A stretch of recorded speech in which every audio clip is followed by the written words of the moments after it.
Kristi Noem, that in any other era, I should say, would be a career-ending scandal. But to understand the pattern of corruption of this woman, we just have to zoom out just a little bit, just for a moment. Because since Noem took over DHS at the beginning of the year, she's become known for appearing to be more obsessed with putting on various costumes than doing her actual job. I mean, she donned a bulletproof vest just to talk to her own agents. She wore a Customs and Border Patrol uniform on Fox News. And of course, she is constantly, and I mean constantly, throwing on a cowboy hat and riding horses, always with plenty of cameras around to capture the moment.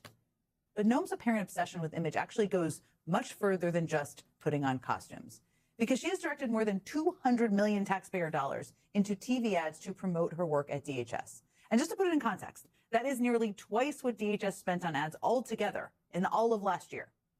And the content of those ads have already been a scandal kind of in and of themselves.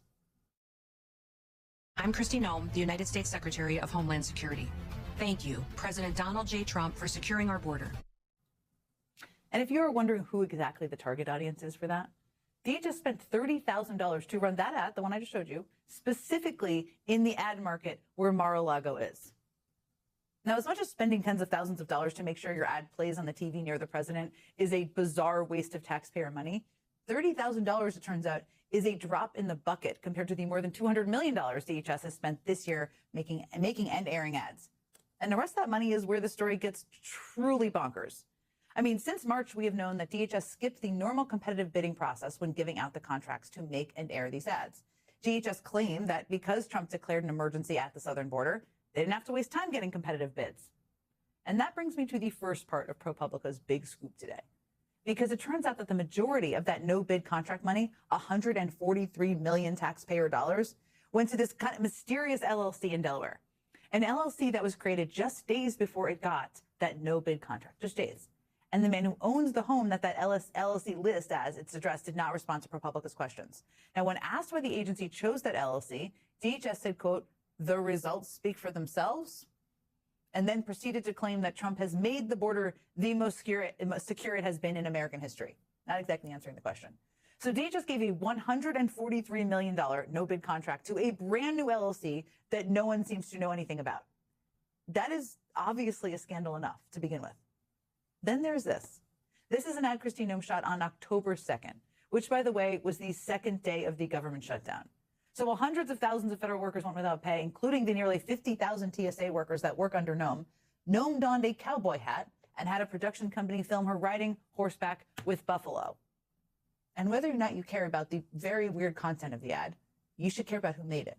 Because according to ProPublica's new reporting, that ad was made by a company called Strategy Group, which is run by a man who is not only the husband of Noem's chief DHS spokesperson, Tricia McLaughlin, yes, she's a something, but also has personal and business ties to Noem herself. And the company's name, Strategy Group, does not appear on any of the public documents about the contract. Instead, the group listed on the contract is the mysterious Delaware LLC that DHS gave that $143 million contract to. I should say that DHS said in a statement to ProPublica that it does all of its contracting by the book. Okay.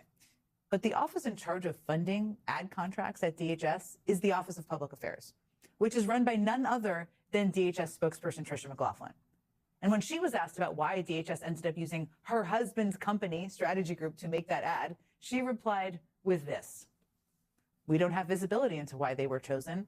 I don't know who they're a subcontractor with, but I don't work with them because I have a conflict of interest and I fully recuse myself. My marriage is one thing and work is another. I don't combine them. Well, Tricia, they seem pretty freaking combined right now, don't they? I mean, her husband, the CEO of Strategy Group, Ben Yoho, did not respond to ProPublica's questions. So not only did DHS give a $143 million no-bid contract to an unknown LLC, but that unknown LLC then hired someone tied to Noem, someone literally married to the Noem aide in charge of giving out DHS ad contracts. And believe it or not, this is not the first scandal about Noem and this company, the Strategy Group. See, back when she was governor, Noem's office hired Strategy Group to make these ads. Yet again, a lot of costumes going on here. This is Noem dressed as a state trooper, a construction worker, a nurse, an accountant. Here's Noem dressed as an electrician, a welder, a dentist, and my favorite, a plumber. There were a lot of these ads, millions of dollars worth, paid for by South Dakota taxpayers. Those ads were the result of a bidding process, and the state says the process was done by the book. But ProPublica reports that a former official from Noem's South Dakota governor's office has since alleged that the bidding process was rigged. The former official said that a top Noem aide told them the governor would be angry if Strategy Group didn't win the contract. And then contemporaneous text messages reviewed by ProPublica corroborated that account, showing that senior Nome administration officials pushing for Strategy Group to get the contract. There's all that. Nome, of course, denies those allegations. I should note that MSNBC has not independently verified ProPublica's reporting. But if this reporting is accurate, and it's very detailed, and a company run by someone with personal and business ties to Nome herself has managed to score government contracts, huge ones, from Nome's agency with no bidding process and literally zero transparency, that should at least very much be a call for an investigation from somewhere, if not cause for Nome to be forced to ride off in the sunset on one of those horses.